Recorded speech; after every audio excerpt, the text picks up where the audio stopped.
Dan kita mulai untuk sesi tanya jawab nanti, dan kita mungkin ada penjelasan sedikit dari Bapak dan juga termasuk Ananda Laude Musa terkait dengan pertandingan yang sudah berjalan dilaksanakan.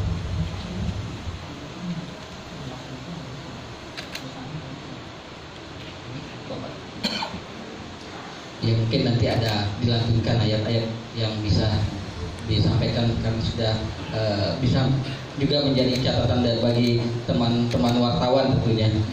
Ya, kita mungkin dari teman-teman nanti sebelum memberikan pertanyaan, yang ada di depan yang Hafiz Cilik, ini penghafal 30 juz dan juga sudah membawa nama baik Indonesia di kancah internasional. Dan di Laude Musa atau biasa dikenal Musa Cilik, penghafal Al-Quran, lahir di Bangka Belitung 2008 lalu, 2008. Dan di sebelah Ananda ada orang tua dari Musa, Laude Abu Hanafi. Ya, mungkin teman-teman yang ingin langsung mengajukan pertanyaan silakan, karena keduanya masih akan ada agenda lain. Silakan yang ingin mengajukan pertanyaan dari teman-teman wartawan.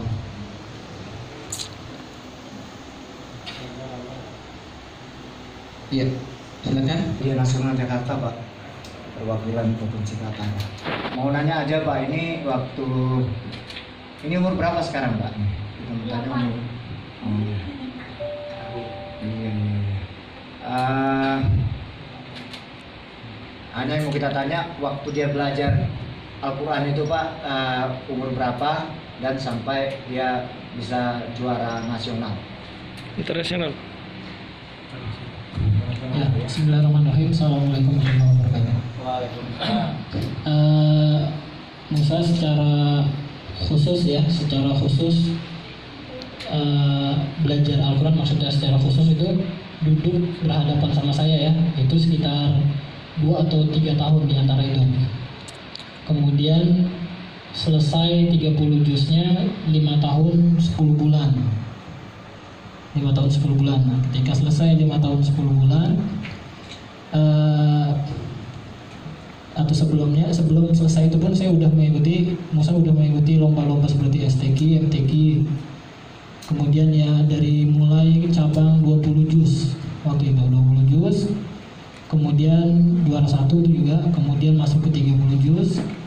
Kemudian setelah itu ikut perlombaan di salah satu TV swasta nasional tuh tahun 2014.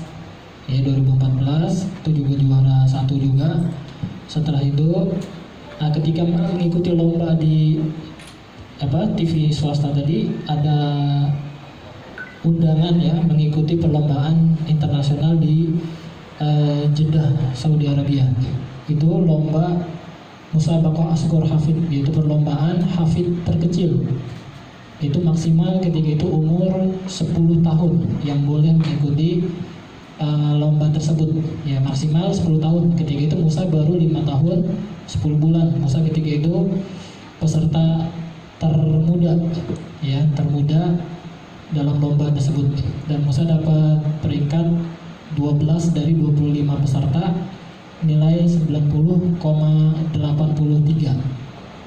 Kemudian itu yang nasionalnya ya, itu yang nasional sampai internasional. Kemudian terakhir Musa mengikuti lomba yang di internasional di Mesir, itu juara 3 ya, juara 3 internasional. Itu juga sama Musabaqah Asghar Hafid, yaitu perlombaan hafid termuda. Musa kembali sebagai peserta termuda ya, sebagai peserta termuda dan terkecil ketika itu. Ya, itu mungkin kita ketahui. Ya, terima kasih Pak. Mungkin saya lanjut. Saya ingin menanyakan, nama saya Ridwan Sapa dari Montera News. Saya ingin menanyakan apakah ada perlakuan khusus Pak barangkali untuk adik kita Musa ini, atau barangkali dia mempunyai suatu potensi atau mungkin suatu hidayah barangkali Pak, sehingga mohon maaf mampu menghafal Al-Quran gitu. Nah terus kami ingin tahu jelas juga sejak usia berapa tahunkah Bapak mengetahui atau mengenal Musa ini betul bisa menghafal Al-Quran. Terima kasih Pak. Ya, kalau perlakuan khusus yang seperti apa ya, mungkin maksudnya ya benar-benar saya jaga ya, iya itu benar-benar saya jaga, misalnya dari segi pergaulan ya, dari segi dia harus istirahatnya, harus tidurnya, harus mandinya, kapan dia harus main. Nah, itu mungkin maksudnya perlakuan khusus itu ya. Nah, jadi dia mainnya jam sekian, mandinya jam sekian, itu memang Musa dan adik-adiknya saya perlakukan seperti itu, jadi mereka teratur. Kemudian yang kedua, usia berapa ketika kita melihat Musa bisa cepat begitu menerimanya? Ya terus terang saya awalnya juga nggak nyangka dan bahkan nggak ada niatan sama sekali bisa hafal 30 juz, itu nggak ada niatan saya ke sana. Tapi begitu saya ngajarin anak saya, awalnya susah, ternyata di kira-kira umur 3 tahun, 4 tahun itu saya lihat anak ini semakin cepat gitu. Anak ini semakin cepat, semakin mudah. Ya, semakin cepat, semakin mudah meresap. Jadi setiap apa yang saya ajari dia serap. Tapi awalnya susah sama ya, awalnya susah. Kemudian setelah itu saya lihat dia ada memang yang lain ya, kemampuan yang lebih itu. Assalamualaikum warahmatullahi wabarakatuh. Saya Hadi, wartawan Kaltara Pos. Menanya nih Pak, saya sih hampir sama dengan pertanyaan tadi lebih detail Pak. Apakah saat waktu mengajar diajarkan membaca saja atau langsung untuk menghafal gitu Pak? Terus yang kedua, aktivitasnya Musa kesehariannya itu bagaimana Pak? Yang ketiga, dari prestasi di sekolah Pak.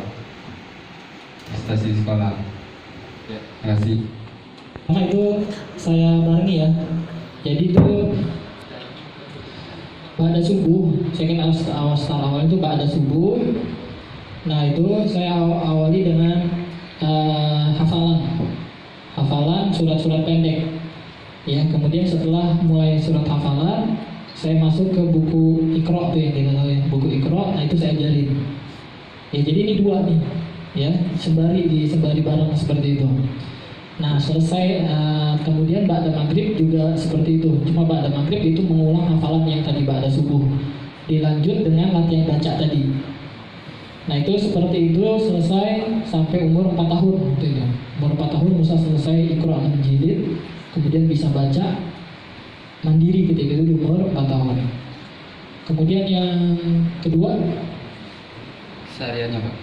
Kesehariannya. Ya, bagaimana dia di rumah gitu Pak? Apa yang dia suka gitu Pak? Keseharian Musa ya tadi ya, tentang mereka ini saya atur secara khusus tadi ya, perlakuan khusus dari segi kapan dia bangun tidur, kapan dia harus mandi pagi, dia harus sarapan, ya, kemudian tidur siangnya juga ada jamnya, kemudian nanti bangunnya jam berapa itu udah terjadwal sama saya. Jadwal mainnya juga dia udah terjadwal semuanya sama adik-adiknya. Nah itu ya keseharian. Kemudian yang ketiga, sekolahnya ya. Musa ini sekolah kejar paket aja. Ya kejar paket. Ya saya ada rencana dia lebih cepat aja gitu. Ya lebih cepat karena Musa saya lihat ilmu Al-Quran yang cepat, yang lainnya pun dihafal sama Musa. Jadi saya kalau belajar uminya, kalau ngajar matematika gitu ya, halaman per halaman, dihafal juga itu per halamannya sama Musa.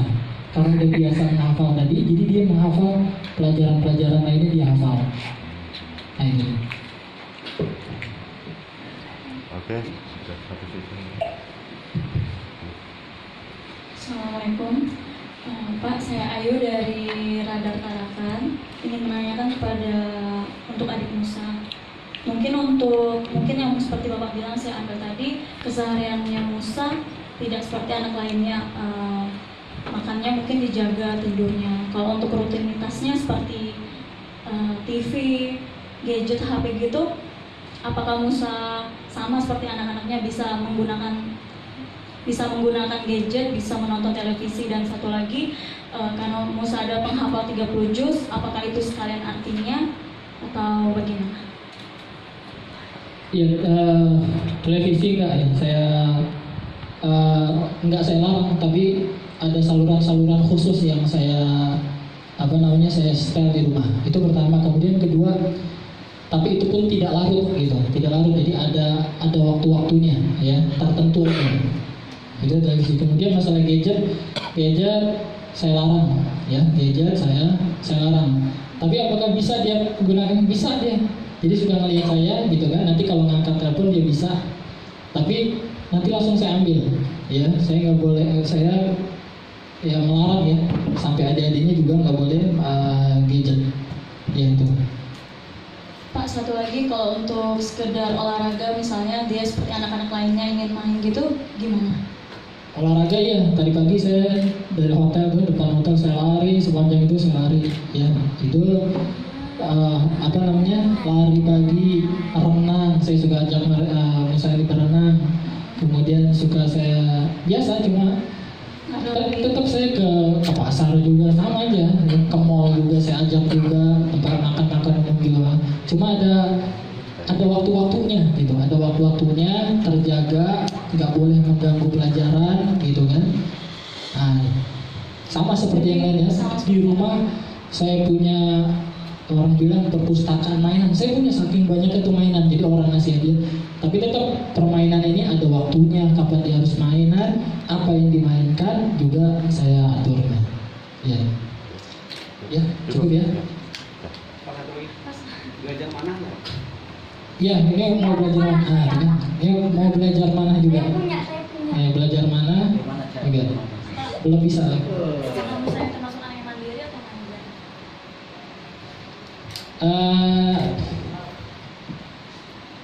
Manja enggak juga. Cuma kan manja mungkin karena dia nggak bisa jauh dari saya gitu ya. Jadi, tapi kalau bermain dia main sendiri. Pastilah manja. Ya. Mungkin kalian mau Masih ada yang ingin bertanya? Pak Ustaz, mohon. Pak, satu lagi pertanyaan terkait bagaimana memotivasi anak-anak yang lain sehingga bisa seperti Musa mungkin. Kata-kata kuncinya Pak. Ya, memotivasi ya. Yang lebih jadi gini, saya motivasi kepada orang tua ya, kepada tetangga, kepada pemerintahan juga ya, karena ini semuanya saling terdukung ya, saling mendukung kepada masyarakat. Saya sering sampaikan kenapa saya bisa mencetak ya, dan adik-adiknya juga insya Allah. Yang pertama adalah keamanan di negeri ini ya, termasuk khususnya di tempat saya. Kalau negeri kita kacau, ya nggak mungkin saya bisa mencetak 30 juz seperti ini. Yang pertama. Kemudian yang kedua, ya dari orang tuanya, karena Musa itu ngikut kepada saya. Ya mencontoh, kita suka baca buku, akhirnya mereka juga suka baca buku. Mungkin itu pertanyaannya dari bagaimana memotivasi orang tuanya.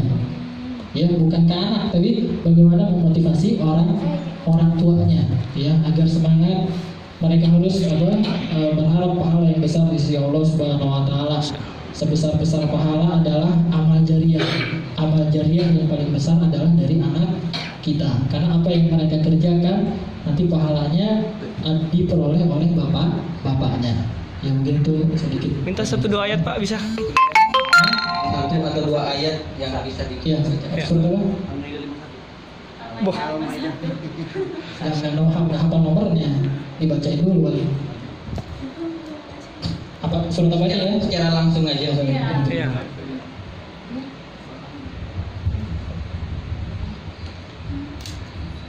A'udzu billahi minasy syaithanir rajim. Bismillahirrahmanirrahim. Wan najmi idza